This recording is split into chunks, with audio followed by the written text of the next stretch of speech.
Hello friends, ఈరోజు నేను ఏం చేద్దామా మధ్యాహ్నం లంచ్కి అనేసి ఫ్రిడ్జ్ చూస్తే దోసకాయ, సొరకాయ, బెండకాయ, ఆనపకాయ, వంకాయ ఇలా ఇన్ని కూరగాయలతో సాంబార్ చేద్దామని ఫిక్స్ అయ్యాను.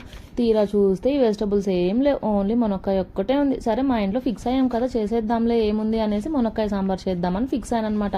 సో ముందుగా పప్పు కడిగి నానబెట్టేశాను. ఒక హాఫ్ అన్ అవర్ తర్వాత చింతపండు నానబెట్టేశాను, వెజిటబుల్స్ కట్ చేశాను. ఆ చింతపండు నుండి రసం కూడా తీసి పక్కన పెట్టేశాను. బాండలు పెట్టేసి ముందుగా పోపేసాను. పోపేశాక దీనికి కూడా వెల్లుల్లి వేస్తే బాగుంటుంది అనమాట. సో వెల్లుల్లి అలానే వేసాను. వెల్లుల్లి అలానే వేసి ఎంతమంది డైలీ మొహం పగలగొట్టించుకుంటారు? నేనైతే డైలీ పగలగొట్టించుకుంటాను. అదేమో ఫాస్ట్ ఎక్కువై దాన్ని స్మాష్ చేయకుండా అట్లానే వేసేస్తాను. ఏమో చిటపటలాడి పగిలి మొహం మీద పడతాయి అనమాట. అలా చేసిన తర్వాత ఒక్క నిమిషం అవి ఏగిచేసి, అవి ఏగేలోపు ఈ పప్పుని ఎనిగించి పక్కన పెట్టుకోవాలి.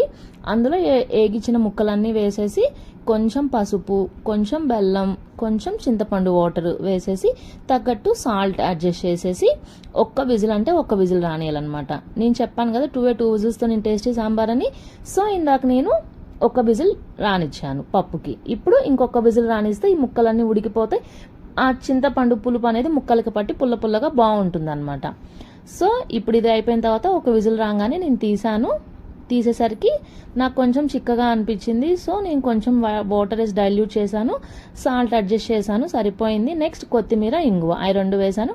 Tasty sambar ready. ఈ మెయిన్గా జాబ్ చేసే వాళ్ళకి చాలా హెల్ప్ అవుతుంది, ఫాస్ట్గా అయిపోతుంది. Thanks for watching my video. నచ్చితే లైక్ చేసి, షేర్ చేసి, సబ్స్క్రైబ్ చేసుకోండి.